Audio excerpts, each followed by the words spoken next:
Hello, hello, hello. My name is Jana Kellum, and I am here with your horse wisdom love reading for Geminis. So if you are a Gemini sun or a Gemini rising, this is for you. And so I'm going to draw a card from the Way of the Horse deck to give you a little bit of guidance, a little mini reading about your love life from Horse Wisdom. And that's horse with like a capital H, y'all. So let's see what they have for you today.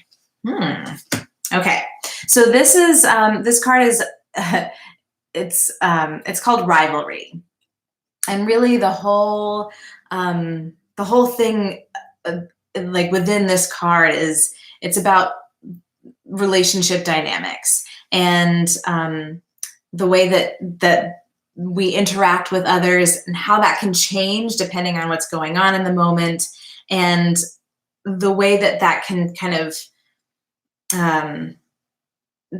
that we can develop healthy relationship structures and, experience healthy, successful relationships, particularly when we have clear boundaries. And so, and clear ways of communicating what it is that you need. And that will make your entire relationship and dating experience so much more enjoyable when you have those clear boundaries and that clear communication. And so, as a Gemini, you are probably pretty comfortable with communicating. So I feel like this is probably about boundaries for you. You might have had a tendency to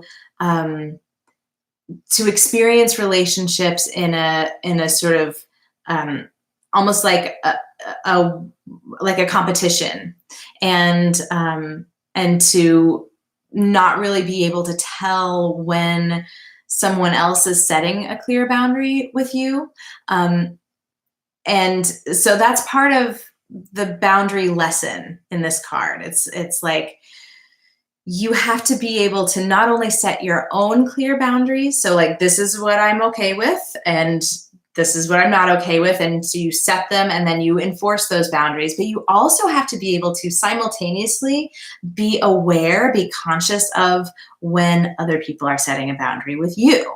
And that can sometimes be much harder.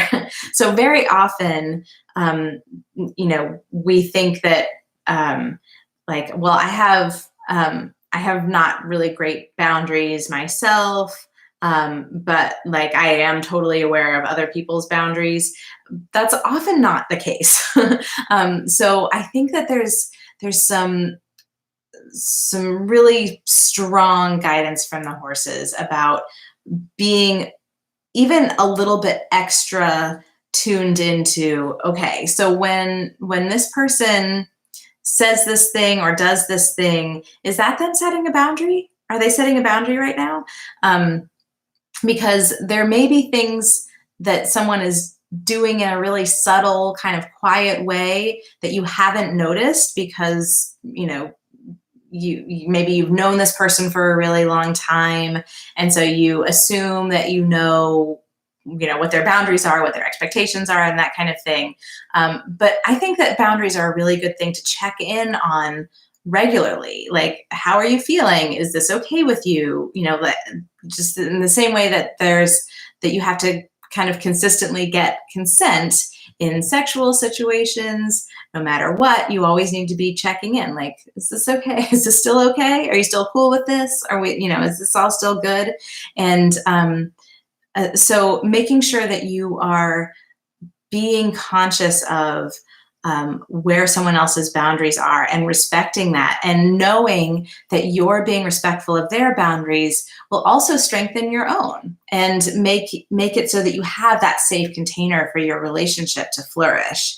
So so you don't have to be like trying to dominate or creating any sort of competitive thing within your relationship. And you don't need to, this doesn't also mean that you have to be like afraid that you have crossed the boundaries of someone that you're dating, or that kind of thing either. It's just sort of an invitation to explore. What if you were even more interested and curious? So the next time let's say you go out on a date with somebody, or you're trying to make plans to go out on a date with somebody, and maybe they are sort of like, I don't know if I'm really want to go to this particular restaurant, but you were really wanting to go there. Maybe you could explore in a kind of curious way, like, okay, well, what is it that you're desiring? What's your expectation here? What would you like to do, instead of kind of taking charge and creating, the thing that you are wanting in that moment? That's just an example. So I hope that is helpful for you, as my dear Geminis. And so I'd love to hear your thoughts, your reflections in the comments for this video. And I hope to see you next week. I'm sending you lots and lots and lots of love, and have a wonderful week.